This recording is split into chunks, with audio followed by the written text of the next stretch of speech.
కల్వకుర్తిలో స్వేర కుటుంబానికి చెందిన ఆనమో గీతిక జన్మదిన కార్యక్రమానికి ముఖ్య అతిథిగా విచ్చేసిన బీఆర్ఎస్ నాయకుడు doctor RS Praveen Kumar cake cut చేసి జన్మదిన శుభాకాంక్షలు తెలిపారు. అనంతరం ఈ సందర్భంగా ఆయన మాట్లాడుతూ భారత రాజ్యాంగం గురించి వివరించారు. ఈ జన్మదిన కార్యక్రమంలో మాజీ ఎమ్మెల్యే జైపాల్ యాదవ్, ఎడ్మ సత్యం, స్వేరో కుటుంబ సభ్యులు తదితరులు పాల్గొన్నారు.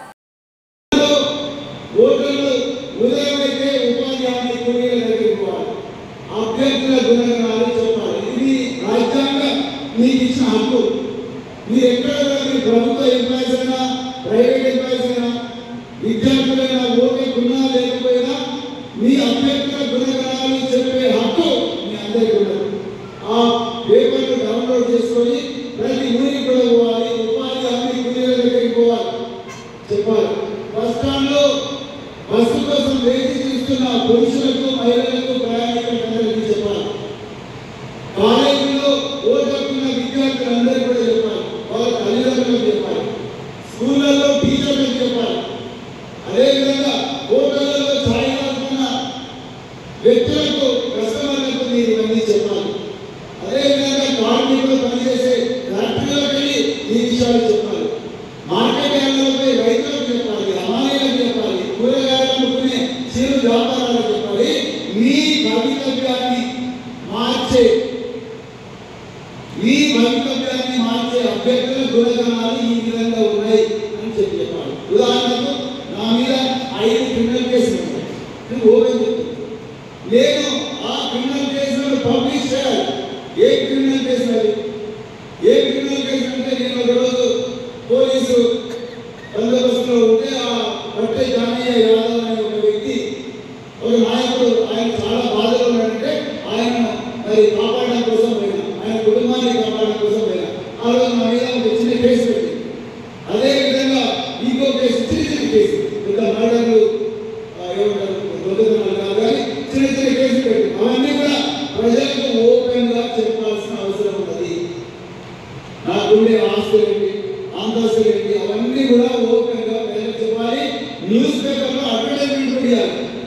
అదేవిధంగా పార్టీ నా మీద కేసులు ఉన్నప్పటికీ కూడా ఏ విధంగా మరి నాకు టికెట్ ఇచ్చిన విషయం కూడా అభ్యర్థికి చెప్పాలి.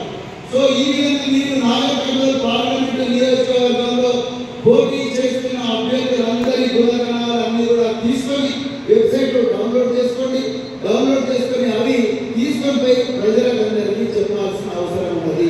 చెప్తారా మరి ఈరోజు? చెప్తారా? ఊరుగా తిరగాలి. అది మీరు చేసేది, మీరు ఎక్కడ కూడా నేరం చేస్తలేరు, మీరు ఎక్కడ కూడా తప్పు చేస్తలేరు, రాజ్యాంగబద్ధంగా పనిచేస్తున్నారు మీరందరూ కూడా. ఓకే. అదేవిధంగా ప్రతి పార్టీకి ఒక మేనిఫెస్టో ఉంటుంది, ప్రతి పార్టీకి ఒక పాలసీ ఉంటుంది. అధికారం ఇస్తే మేము ఏం చేస్తాం అని చెప్పడం, ఆ మేనిఫెస్టోను ప్రజల దగ్గరికి తీసుకొని పోవాలి. ఉదాహరణకు ఒక పార్టీ చెప్తున్నది 400 సీట్లు ఇవ్వండి, మేము రాజ్యాంగాన్ని మారుస్తామని ఒక పార్టీ అంటున్నది. ఇంకొక పార్టీ అంటున్నది మేము అందరికీ న్యాయం చేస్తామని ఇంకొక పార్టీ అంటున్నది. ఇంకొక పార్టీ అంటున్నది తెలంగాణ ప్రయోజనాలను మేము రక్షిస్తాం, వేరే ఏ పార్టీ కూడా రక్షించదు. దేశంలో సెక్యులరిజాన్ని కాపాడుతాం, దేశంలో రాజ్యాంగం ప్రమాదంలో ఉన్నదని తెలంగాణలో ఒక పార్టీ అంటా ఉన్నది. ఈ పార్టీల విధానాలను ప్రజల దగ్గరికి తీసుకుపోయి చెప్పాల్సిన బాధ్యత కూడా మనందరి మీద పౌరులుగా ఉండగలుగుతున్నారు. అదేవిధంగా ఓట్ల సమయంలో బెదిరింపులు వస్తాయి. బెదిరింపులు వచ్చినప్పుడు ఆ బెదిరింపులను అదేవిధంగా చాలా అధికార పార్టీలు ఎప్పుడు కూడా ఈ మోడల్ ప్రోడక్ట్ ఉల్లంఘిస్తాయి. ఉల్లంఘించినప్పుడు మరి ఉన్నతాధికారులకు ఏ విధంగా చెప్తారు చెప్పండి చూద్దాం. ఏ విధంగా చెప్తారు ఉన్నతాధికారులు? తప్పు. Next cVIGIL app. CVIGIL app ఎంతమంది మొబైల్ ఫోన్లో డౌన్లోడ్ అయింది?